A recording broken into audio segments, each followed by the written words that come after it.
কোরআনুল কারীম পারা নম্বর 26 পৃষ্ঠা নম্বর 2 সূরার নাম আহকাফ আয়াত নম্বর 15 লাইন নম্বর 11 রুকু নম্বর 2।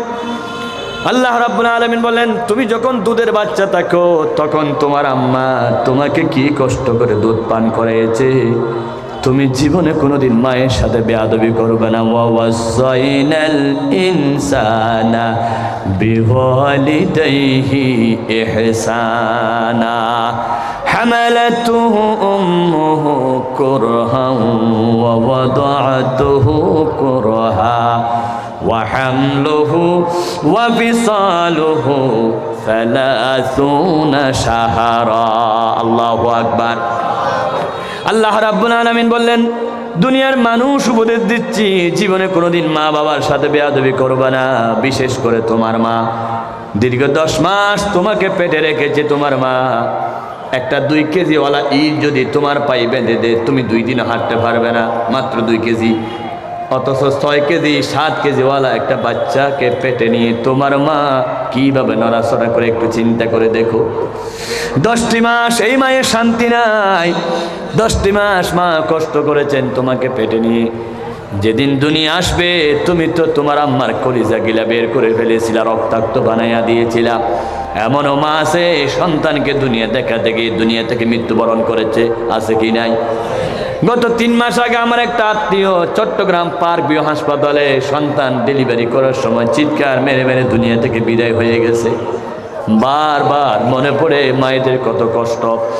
3 নাম্বার কষ্ট হলো দুধের কষ্ট।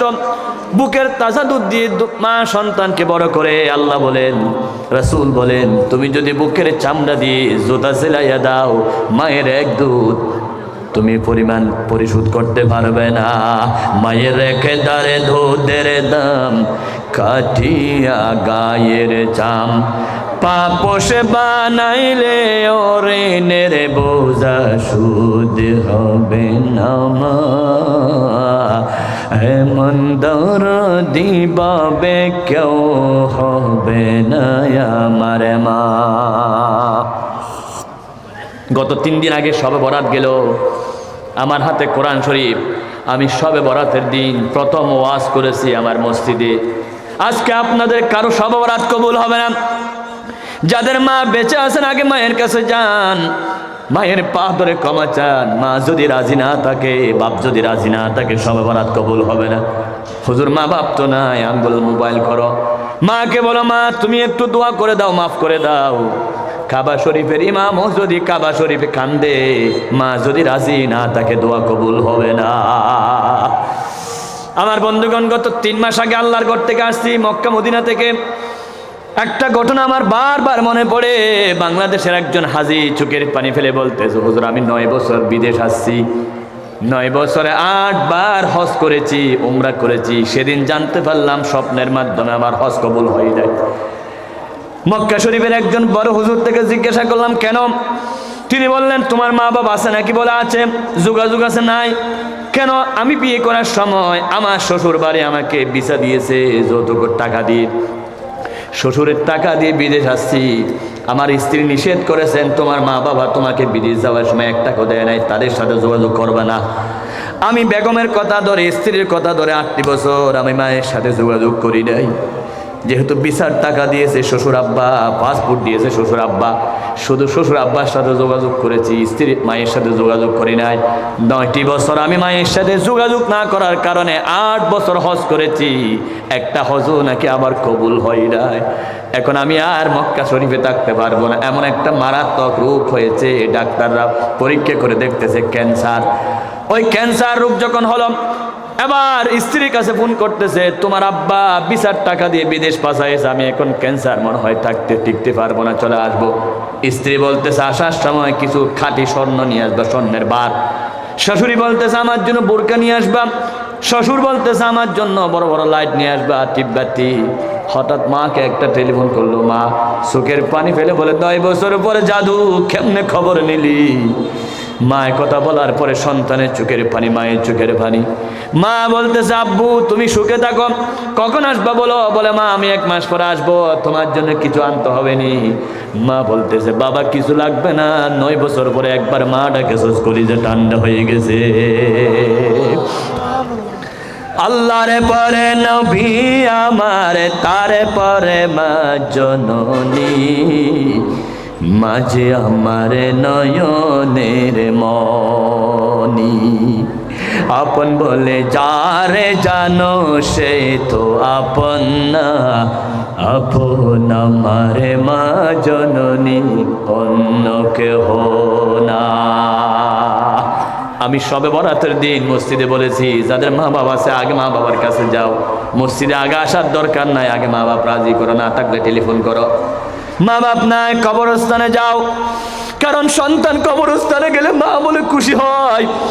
মুজাদ্দিদ আল ফাসানের জীবনীতে পেয়েছি, তিনি কবরস্থানে গেলে মা এত খুশি হতেন। তিনি যখন সূরা পড়তেন মা খুশি হয়ে যেত, লক্ষ লক্ষ ফেরেশতা তার কবরে রহমত নাজিল করত। সুবহানাল্লাহ।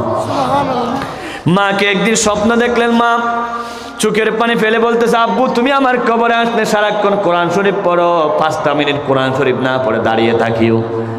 সন্তান বলে, কেন মা? মা বলতেছে, তুমি যখন আমার কবরে দাঁড়াও কোরআন শরীফ শুরু করে দাও, রহমতের ফেরেশতা নাজিল হয়। তুমি কোরআন শরীফটা বন্ধ করলে ফেরেশতারা চলে যায়, 5টা মিনিট কিছু না পড়ে দাঁড়িয়েও এত বেশি ফেরেশতা দাঁড়িয়ে থাকে আমি তোমাকে দেখি না। তুমি যদি 5 মিনিট কোরআন পড়ে দাঁড়াও, না পড়ে দাঁড়াও, ফেরেশতা চলে যাবে। আমি মা মোহাব্বতের নজরে তোমার চেহারার দিকে একটু দেখতে চাই।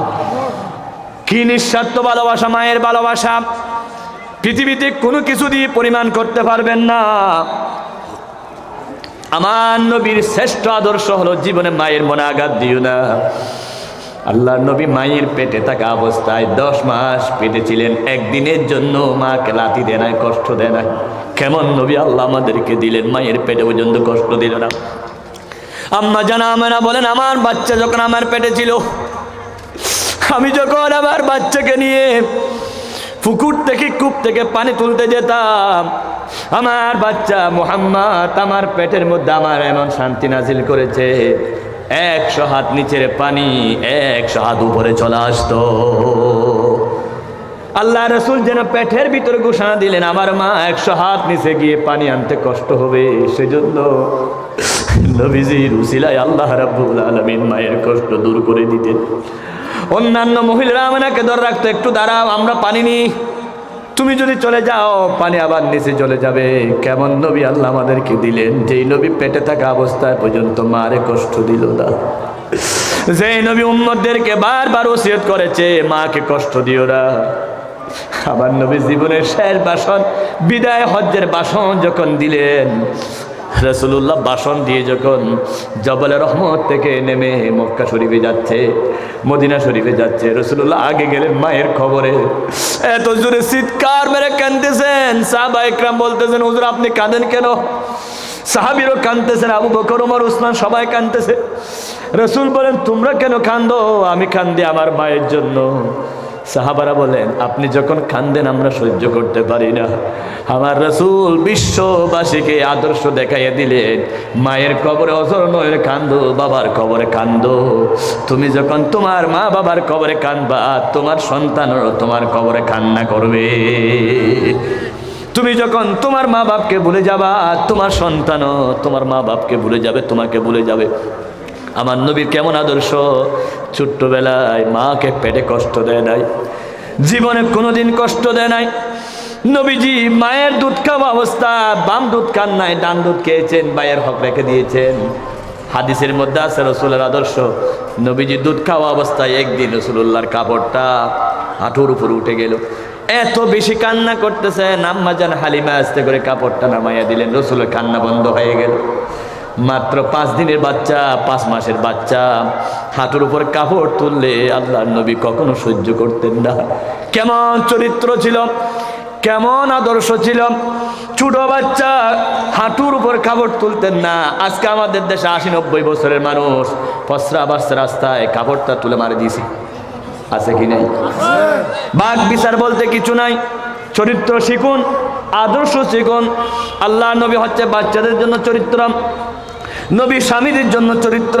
স্বামী হয়ে স্ত্রীকে জীবন আঘাত করে নাই। রাসূল ব্যবসায়ীদের জন্য চরিত্র, কোনোদিনও জনক্ষণ দেয় নাই। রাসূলুল্লাহ বিচারপতির জন্য চরিত্র, একজনকে অন্যায় করে বিচার করে নাই। রাসূলুল্লাহর চরিত্রে এমন কোন দিক নাই যেই দিকে আমার নবীর চরিত্র নাই। আল্লাহর নবী হলেন সবচাইতে শ্রেষ্ঠ মহান